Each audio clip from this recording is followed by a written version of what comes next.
Continuación de la agonía de Cristo, en su primera parte. ¿Cómo es nuestra oración? Para enseñar que en el peligro o en una dificultad que acecha, hemos de pedir a otros que vigilen y recen, poniendo al mismo tiempo nuestra confianza solo en Dios, y también con la intención de mostrar que tomaría el cáliz amargo de la cruz él solo, en soledad y sin otra compañía, mandó a aquellos 3 apóstoles que él había entresacado de los 11 y llevado al pie de la montaña, que se quedaran allí, firmes y vigilando con él. Después se retiró como un tiro de piedra.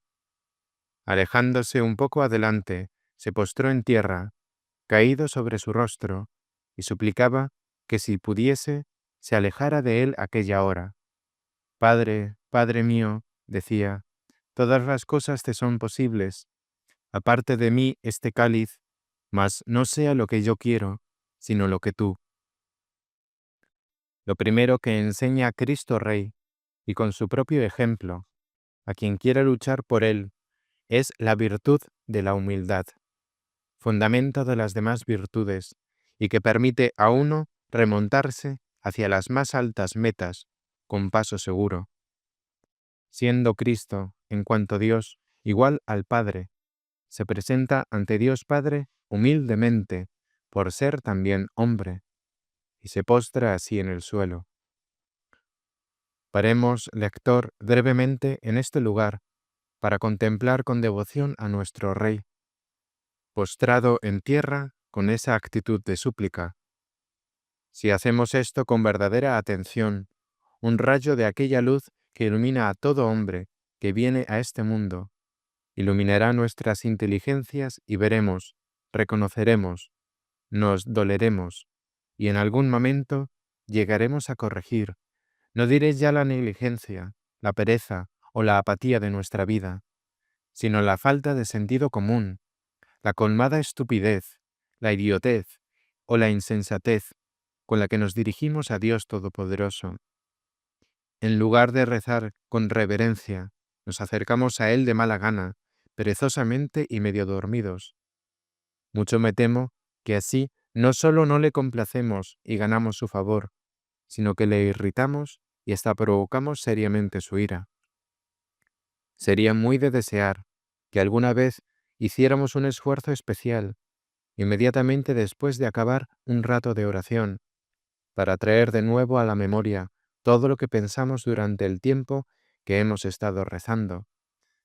¿Qué locuras y necedades veríamos allí? ¿Cuánta vana distracción y algunas veces hasta asquerosidades podríamos captar? Nos quedaríamos de verdad asombrados de que todo eso fuera posible, de que en tan corto espacio de tiempo pudiera la imaginación disiparse por tantos lugares, tan dispares y lejanos entre sí, o entre tantos asuntos y cosas tan variopintos como carentes de importancia. Si alguien, como quien hace un experimento, se propusiera esforzar su mente para distraerse en el mayor grado posible y de la manera más desordenada, estoy seguro de que no lo lograría tan bien como de hecho lo hace nuestra imaginación, cuando, medio abandonada, desvaría por todas partes mientras la boca masculla las horas del oficio y otras oraciones vocales muy usadas. Así, si uno se pregunta o tiene alguna duda sobre la actividad de su mente mientras los sueños conquistan a conciencia al dormir, no encuentro mejor comparación que esta. Su mente se ocupa de la misma manera que se ocupan las mentes de aquellos que están despiertos, si se puede decir que están despiertos los que de esta guisa rezan, pero cuyos pensamientos vagan descabelladamente durante la oración, revoloteando con frenesí en un tropel de absurdas fantasías.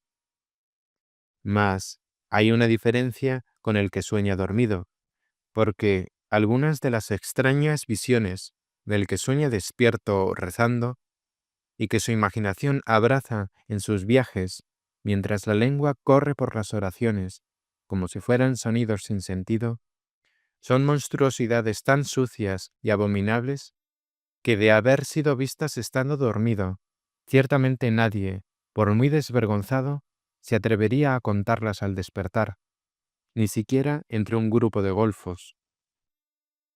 Y el viejo proverbio es sin duda verdadero, que el rostro es espejo del alma. En efecto, este estado de desorden e insensatez de la mente se refleja con nitidez en los ojos, en las mejillas, en los párpados y en las cejas, en las manos y en los pies, en suma, en el porte del cuerpo entero.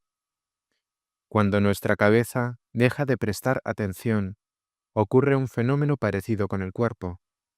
Pretendemos, por ejemplo, que la razón para llevar vestidos más ricos que los corrientes en los días de fiesta es el culto a Dios, pero la negligencia con que luego rezamos muestra claramente nuestro fracaso en el intento de encubrir el motivo verdadero, a saber, un altivo y vanidoso deseo de lucirnos delante de los demás.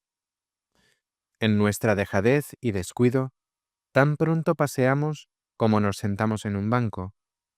Pero, incluso si rezamos de rodillas, procuramos apoyarnos sobre una sola rodilla, levantando la otra y descansando así sobre el pie. O hacemos colocar un buen almohadón bajo las rodillas, y algunas veces, depende de cuán flojos y consentidos seamos, incluso buscamos apoyar los codos sobre un almohadón confortable. Con toda esta preocupación, parecemos una casa ruinosa que amenaza derrumbarse de un momento a otro.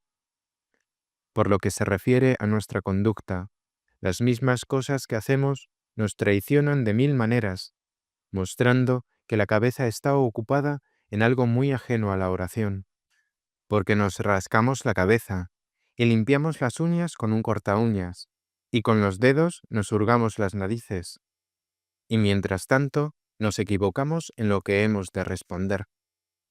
Al olvidar lo que hemos dicho y lo que todavía no hemos dicho, nos limitamos a adivinar a la buena ventura lo que queda por decir. ¿Acaso no nos da vergüenza rezar en estado mental y corporal tan falto de sentido común?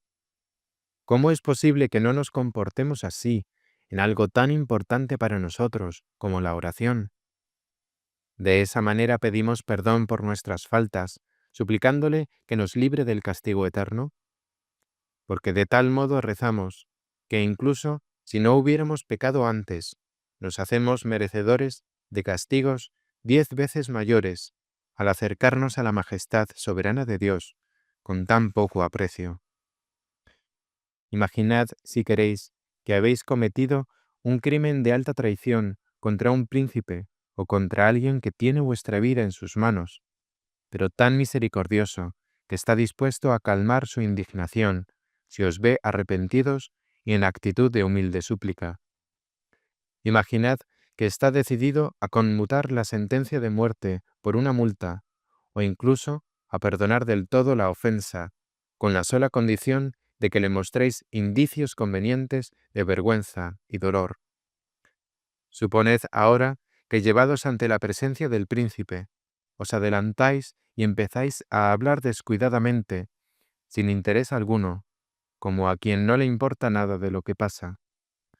Mientras él está quieto en su sitio y escucha con atención, vosotros os movéis paseando de aquí para allá mientras exponéis vuestra situación. Cansados de deambular, os sentáis en una silla, o si la cortesía y educación exige que os rebajéis y arrodilléis en el suelo, mandáis primero que alguien venga y coloque un buen almohadón bajo las rodillas. O mejor todavía, le pedís que traiga un reclinatorio con más almohadillas para que apoyéis los codos.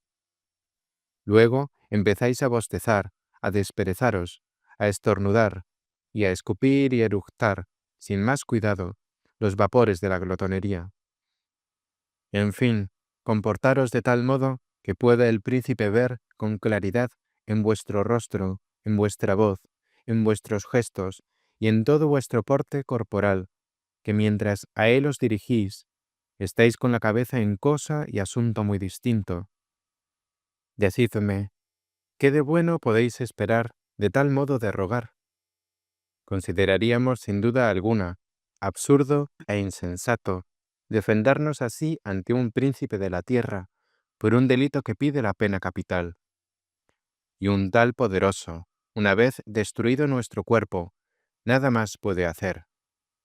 ¿Podremos acaso pensar que estamos en nuestro sano juicio si, habiendo sido sorprendidos en toda una reata de crímenes y pecados, pedimos perdón tan altiva y desdeñosamente al Rey de Reyes, a Dios mismo, que tiene poder, una vez destruido el cuerpo, para mandar cuerpo y alma juntos al infierno? No deseo que nadie interprete lo que digo, pensando que prohíbo rezar paseando o estando sentado, o incluso cómodamente echado. No, y de hecho, cuánto me gustaría que cualquier cosa que hiciéramos y en cualquier postura del cuerpo, estuviéramos al mismo tiempo elevando constantemente nuestras mentes a Dios, que esta suerte de oración es la que más le agrada. Poco importan a dónde se dirijan nuestros pasos, si nuestras cabezas están puestas en el Señor. Ni importa lo mucho que andemos, porque nunca nos alejaremos bastante de aquel que en todas partes está presente. Mas, de la misma manera que aquel profeta dice a Dios, te tenía presente mientras yacía en mi lecho, y no se quedó contento con esto, sino que se levantó en mitad de la noche para rendir homenaje al Señor. Así sugeriría yo aquí que además de lo que rezamos al andar, hagamos también aquella oración para la que hemos preparado nuestras mentes con más reflexión y para la que disponemos nuestro cuerpo con más respeto y reverencia que si hubiéramos de presentarnos ante todos los reyes de la tierra, reunidos en un mismo lugar. Con toda verdad, he de afirmar que cuando pienso en nuestra disipación mental durante la oración, mi alma se duele y apesadumbra. De todas maneras, no hay que olvidar que algunas ideas que vienen mientras rezamos han podido ser sugeridas por un espíritu del mal, o bien se han deslizado en la imaginación por el natural funcionamiento de los sentidos. Ninguna de estas distracciones, por vil y horrible que sea, es falta grave si la resistimos y rechazamos. Pero, de lo contrario, si la aceptamos con gusto o por falta de cuidado, permitimos que crezca en intensidad durante un rato, no tengo la más mínima duda de que su fuerza puede llegar a aumentar de tal manera que sea fatalmente perjudicial para el alma. Al considerar la gloria sin medida de la majestad de Dios, me veo obligado a pensar que si estas distracciones de la mente no son delitos punibles con la muerte, se debe solo a que Dios, en su misericordia y bondad, no quiere exigir por ellas la muerte, porque la malicia inherente a ellas las hace merecedoras de tal castigo, y esta es la razón. No consigo imaginar cómo tales pensamientos aparecen en la mente de los hombres mientras rezan, es decir, cuando hablan con Dios, si no es por falta de fe o porque la fe es muy débil. Si procuramos no estar en babia al dirigirnos a un príncipe sobre algún asunto importante o con alguno de sus ministros en posición de cierta influencia, jamás debería entonces ocurrir que la cabeza se distrajera lo más mínimo mientras hablamos con Dios. No ocurrirá esto en absoluto si creyéramos con una fe viva y fuerte que estamos en presencia de Dios.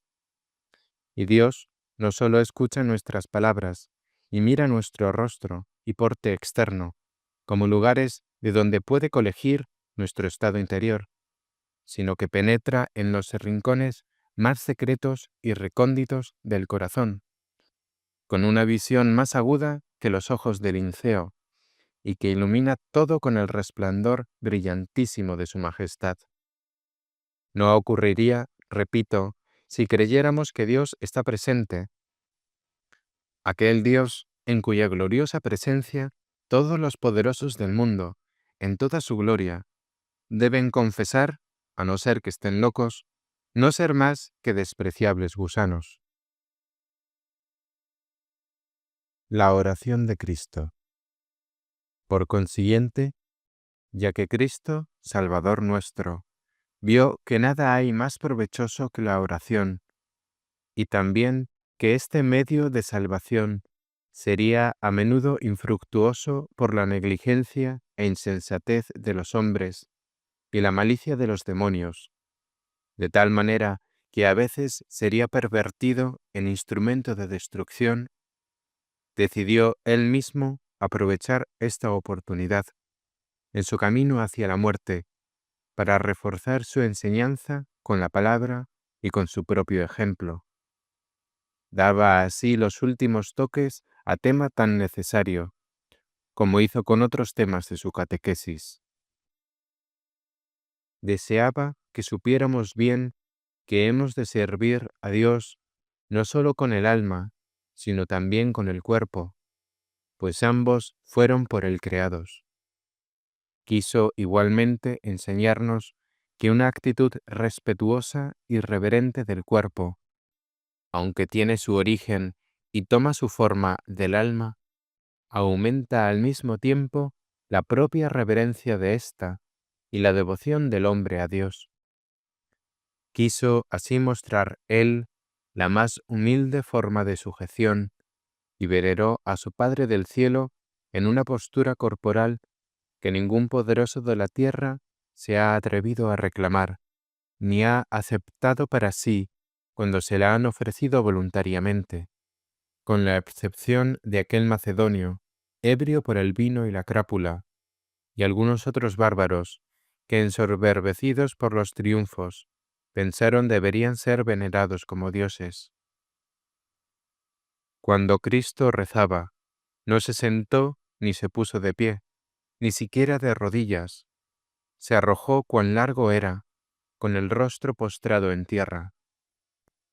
Después, continuando en postura que inspira tanta compasión, imploró la misericordia de su Padre, y le llamaba una y otra vez con su nombre, rogándole que ya que todo le era posible, y movido ante su oración, apartara de él aquel cáliz de su pasión, caso de que no se hubiera decretado de modo inmutable.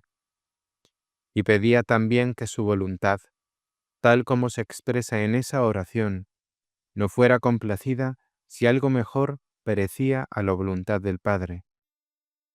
No se ha de deducir de este pasaje que el Hijo ignorara la voluntad del Padre, sino que, deseando instruir a los hombres, quiso expresar también sentimientos muy humanos.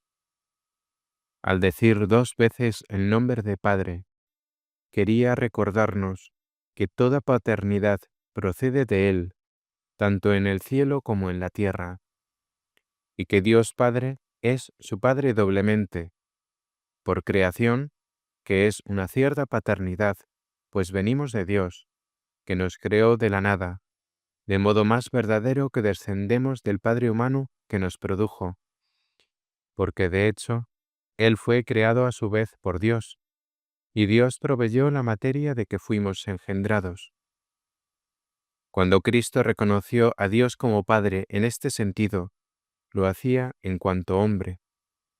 Por otra parte, en cuanto es Dios, lo reconoce como Padre natural y coeterno. Otra razón para llamarle Padre 2 veces puede ser esta, y tal vez no esté lejos de ser cierta.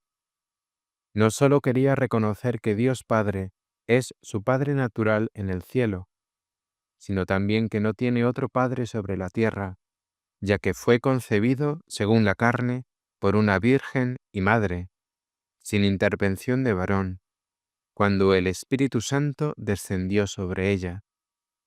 El Espíritu es del Padre y del Hijo, cuyas obras coexisten en identidad y no pueden ser radicalmente distinguidas. La repetición del nombre de Padre puede también enseñarnos una importante lección. Cuando rezamos por algo y no lo recibimos, no hemos de abandonar la oración, como hizo el rey Saúl, que al no conseguir de inmediato un oráculo profético de Dios, recurrió a una pitonisa, mezclándose así en prácticas y brujerías prohibidas por la ley que él mismo había promulgado.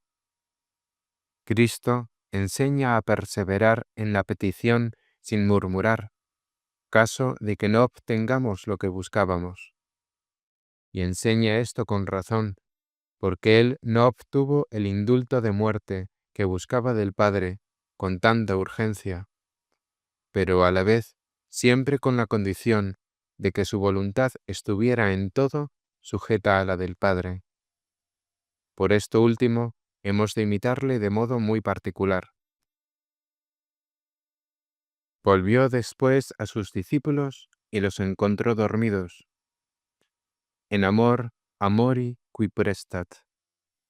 Cuánto sobresale y destaca un amor sobre el otro. El amor de Cristo por los suyos era mucho más grande que el amor con que ellos correspondían, incluso el de quienes más le amaban. Ni la tristeza, miedo, pavor o cansancio que angustiosamente le afligían, cuanto más cercano estaba su cruel suplicio, le excusaron de ir a ver a sus amigos. Estos, aunque mucho le amaban, y sin duda le querían con locura, se durmieron con toda tranquilidad, y precisamente cuando un peligro tan grave se cernía sobre su maestro. Y dijo a Pedro: Simón, ¿tú duermes? ¿No has podido vigilar conmigo una hora? Vigilad y orad, para que no caigáis en la tentación. El espíritu sí está pronto, pero la carne es flaca.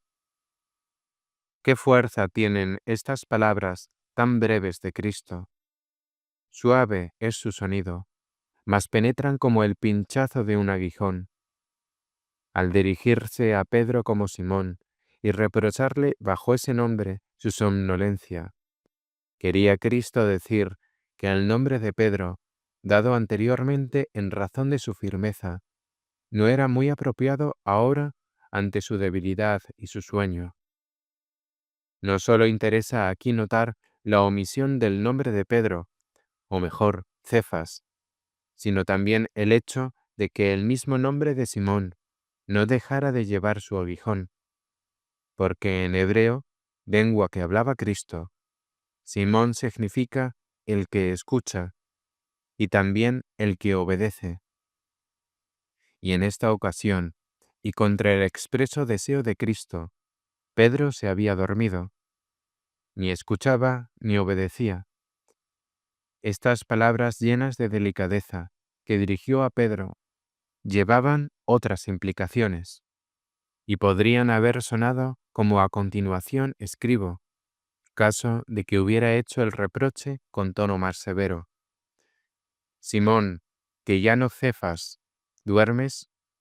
¿Cómo puedes merecer que te llame Cefas, es decir, roca, si muestras ahora tanta flaqueza que ni siquiera puedes aguantar una hora sin caer en los lazos del sueño? Y por lo que se refiere a tu viejo nombre, el de Simón, ¿puedes ser llamado el que escucha cuando te encuentro así dormido?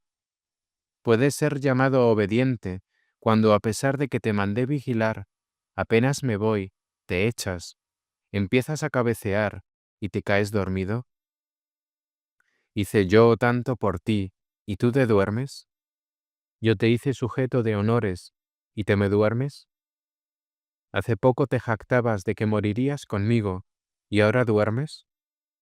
Soy arrastrado a la muerte por judíos y gentiles y por uno peor que cualquiera de ellos, Judas. ¿Y tú, Simón, te duermes? No hay duda de que Satanás está buscando trituraros como el trigo. ¿Y tú te duermes? ¿Qué puedo esperar de otros si en tan grave e inminente peligro, no solo para mí, sino también para vosotros, incluso tú, Simón, te has dormido? Después, y para que nadie pensara que esto afectaba solo a Pedro, se volvió y habló a los demás. Vigilad y orad, para que no caigáis en la tentación. El espíritu está pronto, pero la carne es flaca. Se nos manda aquí orar constantemente. No solo se declara la utilidad de la oración, sino su inmensa necesidad. Sin ella, la debilidad de la carne nos echa para atrás como la rémora retarda el barco, hasta que nuestras cabezas, sin que importe cuánto deseen hacer el bien, son precipitadas en el mar de la tentación. ¿Qué ánimo está más pronto que lo estaba el de Pedro? Esto enseña cuánta necesidad tenía de la ayuda divina contra la debilidad de la carne. Cuando el sueño le impidió rezar y pedir ayuda a Dios, abrió una rendija al demonio, que poco después se serviría de su flaqueza para embotar los buenos deseos de su corazón y llevarlo hasta la negación de Cristo con perjuicio. Si esto ocurrió a los apóstoles, hombres que eran ramas verdes llenas de vida, que entraron en tentación por dejar que el sueño interrumpiera su oración, ¿qué ocurrirá con nosotros, que en comparación con ellos somos ramas secas al enfrentarnos casi de súbito con el peligro? Y me pregunto, ¿cuándo no estamos en peligro? Porque nuestro enemigo, el diablo, anda como león rugiente, buscando a quien cae por la debilidad de la carne, para arrojarse sobre él y devorarlo. En tan grave peligro, me pregunto, ¿qué será de nosotros si no seguimos el consejo de Cristo, perseverando en la vigilancia atenta y en la oración? Manda Cristo estar despiertos, no para jugar a las cartas o a los dados, ni en borracheras o festines y juergas, ni por el vino o las mujeres, sino para rezar. Advierte que hemos de rezar, no de vez en cuando, sino siempre, sin cesar. Orate sin intermisione. No solo durante el día, pues no parece que sea muy necesario mandar a alguien estar despierto de día, sino que aconseja también dedicar a la oración un rato del tiempo que dedicamos generalmente a dormir. Deberíamos estar avergonzados y reconocer nuestra culpa, porque apenas decimos una o dos breves oraciones, y además medio dormidos y bostezando. Enseña el Salvador que hemos de rezar no para vivir en la opulencia, ni en una rueda de placeres sin fin, ni para que algo horrible ocurra a nuestros enemigos, ni para que recibamos honores en este mundo, sino para que no entremos en la tentación. Desea, de hecho, darnos a entender que todos esos bienes terrenales o bien pueden sernos a la larga perjudiciales, o de otro modo son nada en comparación con el beneficio y fruto de la oración. Por eso, dispuso en su sabiduría esta petición al final de la oración, que había previamente enseñado a sus discípulos, y que es como un resumen: y no nos dejes caer en la tentación, mas líbranos del mal. La voluntad de Dios Padre. Volvióse de nuevo por segunda vez, y rezaba repitiendo las mismas palabras: Padre mío, si no puede pasar este cáliz sin que yo lo beba, hágase tu voluntad. Regresó una vez más y los encontró dormidos. Estaban sus ojos cargados de sueño y no sabían qué responderle. Dejándolos, se retiró a orar por tercera vez, repitiendo las mismas palabras: Padre, si quieres, aparta de mí este cáliz, pero no se haga mi voluntad, sino la tuya. Volvió de nuevo a la oración, repitiendo la misma que había hecho antes, pero sometiendo todo una vez más a la voluntad del Padre. La petición ha de ser apremiante, pero sin cerrarse ni limitarse a lo que pedimos en concreto. Ha de ser la oración una oración abierta a lo que Dios quiera y con absoluta confianza, pues desea nuestro bienestar no menos que nosotros mismos, y sabe lo que puede hacernos felices 1000 veces mejor que nosotros. Padre mío, si no puede pasar este cáliz sin que yo lo beba, hágase tu voluntad. Ese mío tiene doble fuerza, porque expresa un gran afecto y deja claro que Dios Padre es Padre de Cristo de modo único. Esto es, no solo por creación, es Padre de todas las cosas, ni por adopción, como es Padre de los cristianos, sino más bien, por naturaleza, es Padre de Dios Hijo. A los demás nos enseña a rezar diciendo, Padre nuestro que estás en los cielos. Reconocemos en estas palabras que hermanos somos todos los que tenemos un mismo Padre, mientras que Cristo es el único que puede decir con propiedad y dirigirse al Padre a causa de su divinidad, como lo hace, Padre mío. Si alguien, no contento de ser como los demás seres humanos, llega a imaginar en su soberbia que sólo él es gobernado por el Espíritu secreto de Dios, y reza esta invocación, Padre mío, en lugar de Padre nuestro, se atribuye una situación distinta de la de los otros. Me parece que ese tal se arroga para sí el lenguaje propio de Cristo. Reclama para sí como individuo el espíritu que Dios da a todos los hombres. Tal hombre no es de hecho muy diferente de Lucifer. Reclama para sí solo la palabra de Dios, de la misma manera que Lucifer reclamó para sí el lugar y puesto del mismo Dios. Las palabras de Cristo, si no puede pasar este cáliz sin que yo lo beba, hágase tu voluntad, dejan bien claro cuál es el criterio por el que llama una cosa posible o imposible. No es otro que el decreto cierto e inmutable de su Padre con respecto a su muerte. Si hubiera pensado Cristo que necesariamente estaba destinado a morir, bien por el curso de los astros o por lo que llaman la fuerza del destino, hubiera sido del todo inútil que añadiera, pero hágase tu voluntad. ¿Acaso habría dejado la decisión en manos del Padre si hubiera estado convencido de que dependía de algún otro, además del Padre? ¿O que el Padre había de tomar una decisión necesariamente determinada, como quien quiere y no quiere?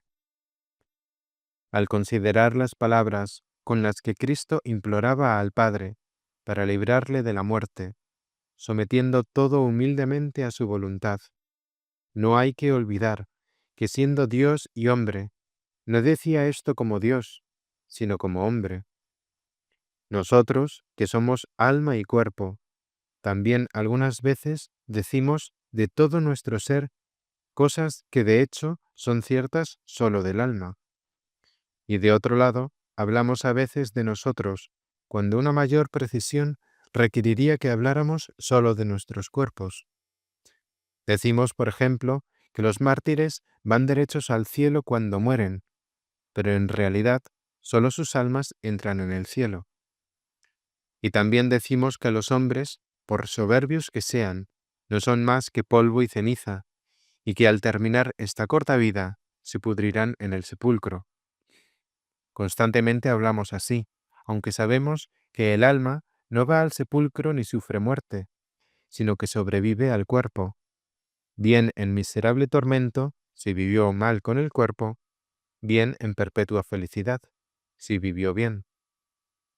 De modo parecido habla Cristo de lo que hizo como Dios y de lo que hizo como hombre, no como si estuviera dividido en dos personas, sino como una sola y misma persona, porque de hecho es una sola persona.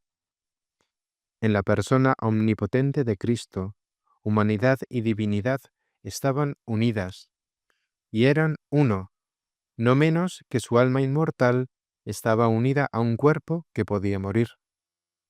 Así, en razón de su divinidad, no dudó en afirmar, yo y el Padre somos uno, y, antes de Abraham, soy yo.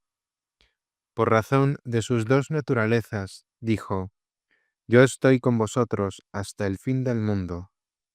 Y en razón de su sola humanidad, dice, el Padre es mayor que yo, y un poco más estoy yo con vosotros.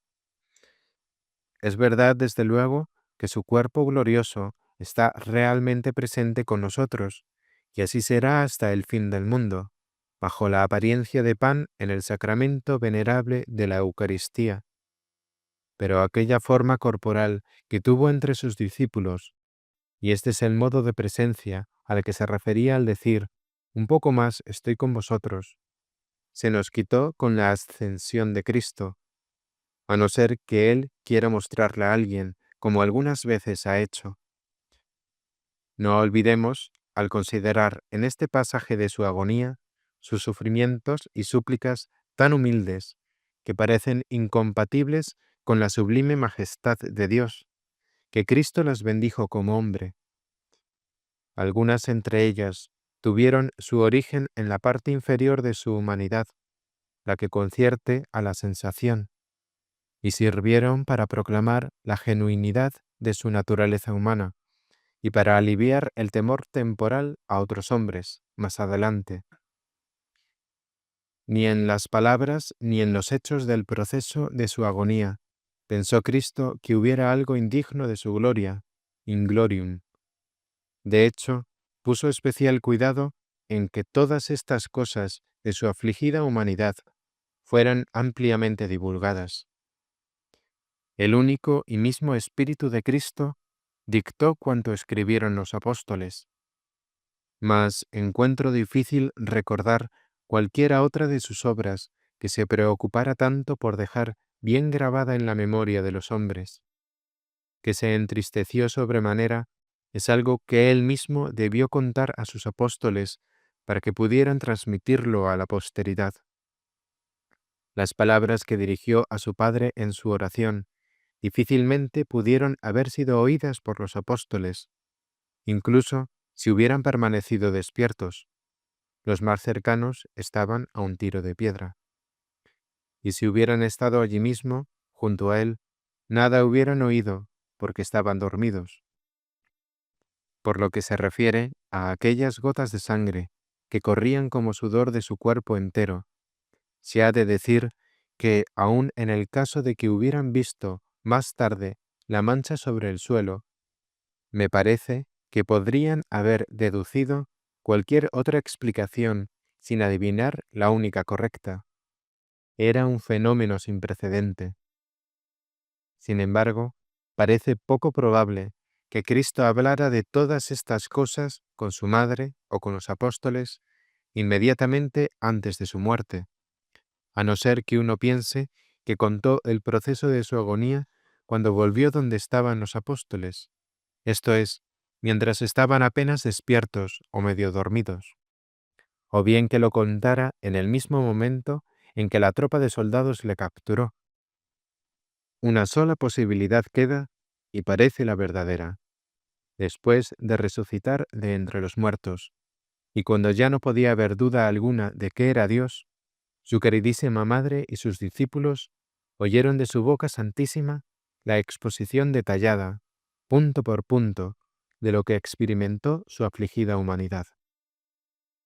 El conocimiento de ese dolor beneficiaría tanto a ellos mismos como, a través de ellos, a tantos otros que vendrían después. Nadie fuera de Cristo pudo haberlo contado. Así pues, la meditación sobre la agonía produce un gran alivio en quienes tienen el corazón lleno de tribulaciones. Y con mucha razón ocurre así, porque para consolar al afligido, para este fin, quiso dar a conocer nuestro Salvador en su bondad su propio dolor, el dolor que nadie conoció ni pudo haber conocido. Quizás alguno se haya preguntado por qué Cristo, al regresar hacia donde estaban sus discípulos después de su oración, y encontrarles dormidos y atónitos, pues no sabían qué decir, los dejó sin más. Podría parecer que había ido con el solo objeto de ver si estaban despiertos, pero como era Dios, tuvo que haberlo sabido de antemano. Si alguien se hiciera esta pregunta, yo le contestaría así: Cristo nada hizo en vano. Es cierto que el volver de Cristo a donde ellos estaban no les incitó a estar bien despiertos, sino tan solo a una reacción de asustada modorra. Apenas levantaron la mirada hacia él, caso de que su reproche los despertara completamente, se volvieron a dormir en el mismo momento en que se marchó, lo que es todavía mucho peor. Mas este detalle de Cristo no es inútil, pues con él declaró su solicitud por los discípulos, y además, con su ejemplo, enseñó a los futuros pastores de su iglesia que no deberían permitir en sí mismos la más mínima vacilación o incertidumbre por causa de la tristeza, del miedo o del cansancio, en lo que respecta al cuidado amoroso de su rebaño. Les indicaba con ese detalle que han de comportarse de tal modo que prueben con hechos bien tangibles que no están tan preocupados por ellos mismos como por el bienestar de los que les han sido confiados como Grey. Alguno habrá que en su curiosidad por averiguar los planes divinos podrá quizá decir: ¿o Cristo quería que los apóstoles estuvieran despiertos o no? Si quería, ¿qué sentido tiene ir y venir varias veces? Si no lo quería, ¿por qué les dio un mandato tan preciso? Dado que era Dios, ¿no podía haber asegurado que su mandato sería cumplido sin mayor complicación?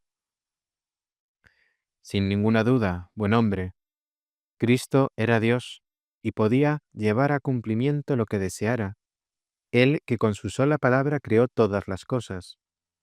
Habló y aparecieron, mandó y fueron creadas. Si abrió los ojos de un ciego de nacimiento, ¿cómo no iba a saber abrir los ojos de un hombre dormido? Ni hace falta ser Dios para poder fácilmente hacer esto último. Todo el mundo sabe que con solo pinchar con un alfiler los párpados de un hombre dormido, se despertará y no se dormirá de inmediato. No cabe la más mínima duda de que Cristo pudo haber hecho que los apóstoles no se durmieran ni por un breve momento, si tal hubiera sido su deseo de modo absoluto e incondicional. Sin embargo, su deseo estaba modificado por una condición: que ellos mismos así también lo desearan, de tal manera que cada uno hiciera cuanto estuviera de su parte para aceptar el mandato divino y cooperar con los impulsos de la gracia. De igual manera, desea Cristo que todos los hombres se salven y que nadie sufra la condena eterna, siempre con la condición de que nos configuremos según su amable voluntad y no nos dispongamos en contra por nuestra propia malicia. Si alguno obstinadamente insiste en oponerse, Dios no quiere llevarle en contra de su voluntad, como si necesitara de nuestros servicios allá en el cielo, o como si no pudiera continuar su glorioso reinado sin nuestro apoyo. Si no pudiera reinar sin nosotros, castigaría de inmediato muchas ofensas que ahora, y por nuestra causa, tolera e incluso parece no darse por enterado durante tiempo. Confía y espera que su bondad y su paciencia nos conducirán finalmente al arrepentimiento. Nosotros, sin embargo, abusamos de su clemencia al añadir más pecados a nuestros pecados, amontonando, como dice el apóstol, ira para el día de la ira. Mas tal es la bondad de Dios, que a pesar de nuestra negligencia y de estar dormidos en el almohadón de nuestros pecados, nos sacude de cuando en cuando y sirviéndose de la tribulación, nos menea, agita y golpea, haciendo todo cuanto está de su parte para despertarnos. Aun cuando prueba ser benevolísimo, incluso en su ira, muchos de nosotros, en esa estupidez del hombre, confundimos su acción e imaginamos que tan gran beneficio nos es perjudicial. Si tuviéramos sentido común y estuviéramos en nuestro sano juicio, nos sentiríamos inclinados a rezar con frecuencia pidiendo que cuando nos hayamos apartado de Él, no deje de darnos golpes y sacudirnos para volver al buen camino. Y esto incluso en el caso de que poco o nada nos apetezca, para que veamos el camino.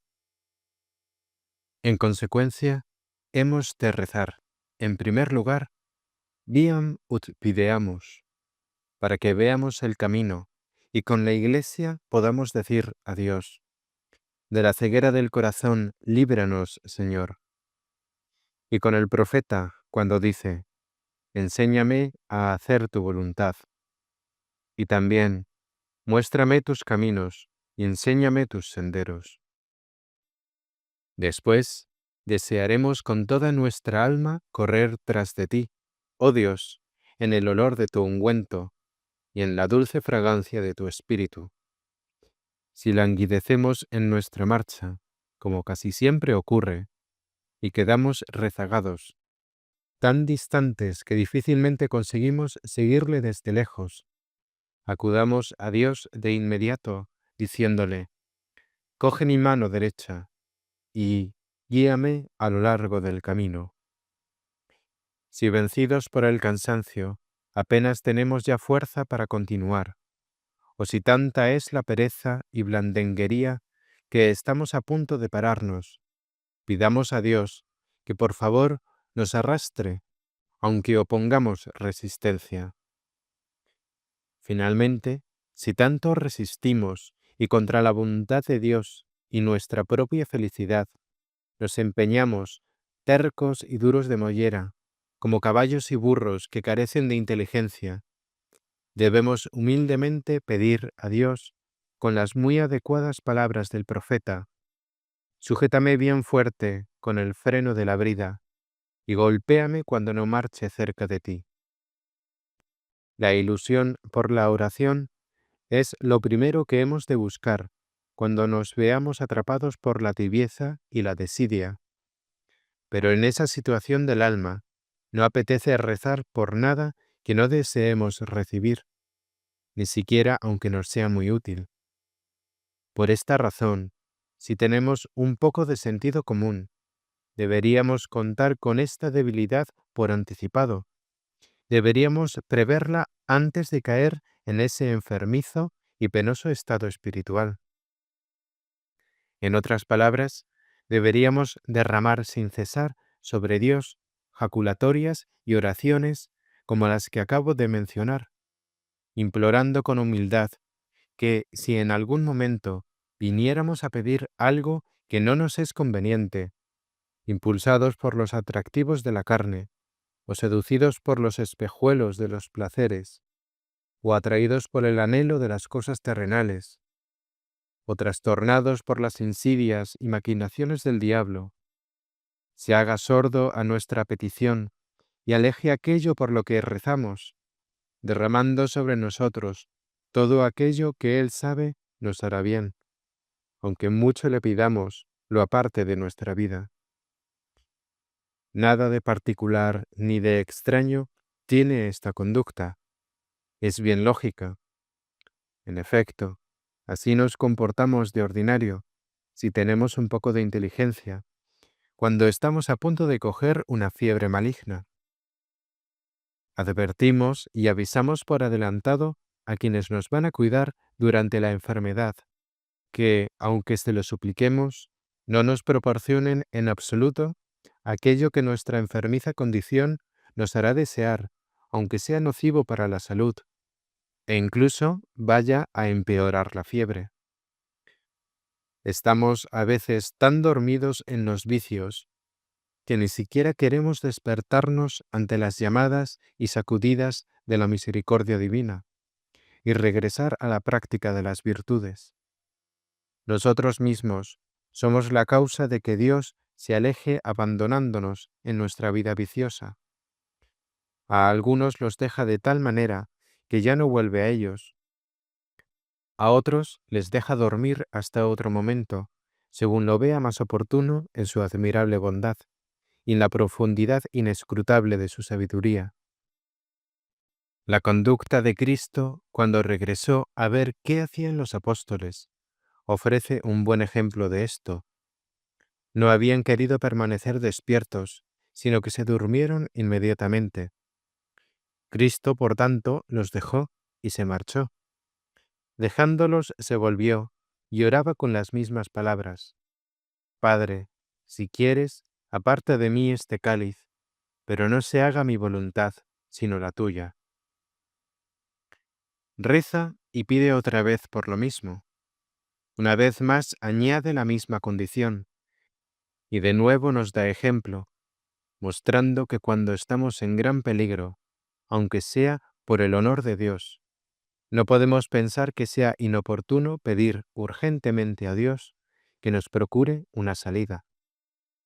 Incluso es posible que permita seamos llevados a tales dificultades, precisamente porque el miedo al peligro nos hará ser más fervientes en la oración, cuando quizás la prosperidad nos había enfriado. Esto es particularmente cierto si se trata de un peligro corporal, pues muchos de nosotros no estamos demasiado preocupados con los peligros que afectan al alma.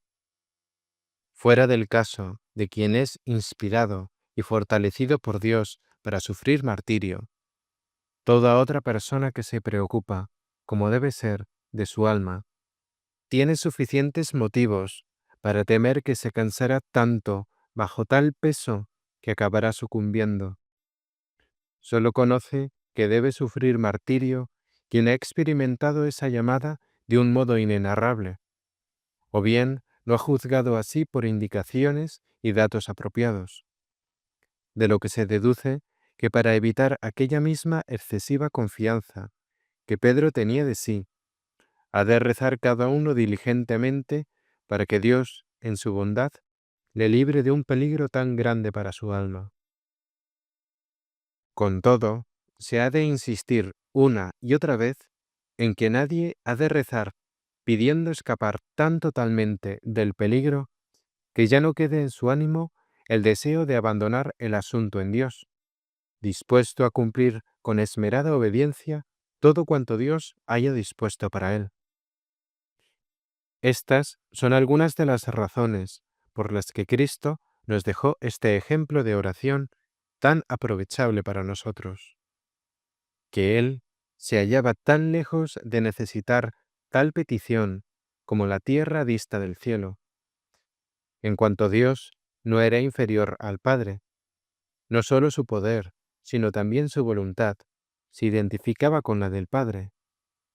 En cuanto hombre, su poder era infinitamente menor, pero todo el poder, en el cielo y en la tierra, le fue finalmente entregado por el Padre. Aunque su voluntad humana era distinta a la del Padre, estaba en tal grado de conformidad con ella que jamás hubo desacuerdo alguno. Acepta, por tanto, sufrir amarguísima muerte en obediencia a la voluntad del Padre, y al mismo tiempo se muestra hombre verdadero, pues la sensibilidad toda de su cuerpo reacciona ante la muerte con horror. Su oración expresa muy vívidamente tanto el miedo como la obediencia. Padre, decía, si quieres aparta de mí este cáliz, pero no se haga mi voluntad, sino la tuya. Y que sus facultades mentales nunca rehuyeron suplicio tan horroroso, sino que permanecieron obedientes al Padre hasta la muerte y muerte de cruz, es algo que muestran sus obras, las que siguieron en su pasión, con mayor claridad todavía que sus palabras. Al mismo tiempo, sus sentimientos eran abrumados con un intenso terror ante la inminente pasión, como lo prueban las palabras que siguen en el Evangelio. Se le apareció un ángel del cielo para confortarle. Qué grande hubo de ser su angustia, que un ángel tuvo que venir del cielo para darle ánimo.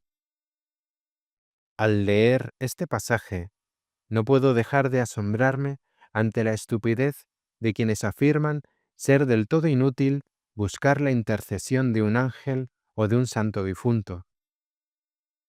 Vienen tales a decir que podemos dirigirnos con confianza a Dios mismo, no solo porque está más cerca nuestro que todos los ángeles y santos juntos, sino también porque tiene poder de darnos más, y desea hacerlo así mucho más que todos los santos del cielo, cualesquiera que sean. Son argumentos tan triviales e infundados que sólo expresan el disgusto y la envidia de quienes así hablan por la gloria de los santos, mientras éstos, por su parte, han de estar con razón disgustados con tales hombres que se esfuerzan por demoler el homenaje de amor que damos a los santos y la asistencia protectora que nos prestan. ¿Por qué estos desvergonzados no razonan de la misma manera en este pasaje, diciendo que el esfuerzo del ángel por consolar a Cristo Salvador era completamente inútil y vano? ¿Qué ángel podría ser tan poderoso como Cristo? ¿Qué ángel estaba tan cercano a Dios como lo estaba él, si Cristo era Dios? Lo cierto es que, de la misma manera que quiso sufrir tristeza y angustia por nuestra causa, quiso también tener un ángel para ser consolado. Refutaba así los argumentos sin sentido de esos individuos, al mismo tiempo que declaraba ser hombre verdadero, porque así como los ángeles le sirvieron como Dios al triunfar sobre las tentaciones del demonio, también ahora un ángel vino a consolarle como hombre mientras avanzaba hacia la muerte. Nos llenó así de esperanza, sabiendo que si estando en peligro nos dirigimos a Dios, no nos faltará consolación, con tal de que no recemos perezosa y rutinariamente, sino con un ruego que salga de lo más profundo del corazón, tal como vemos a Cristo en este pasaje. La primera parte de La agonía de Cristo continúa en el siguiente audio.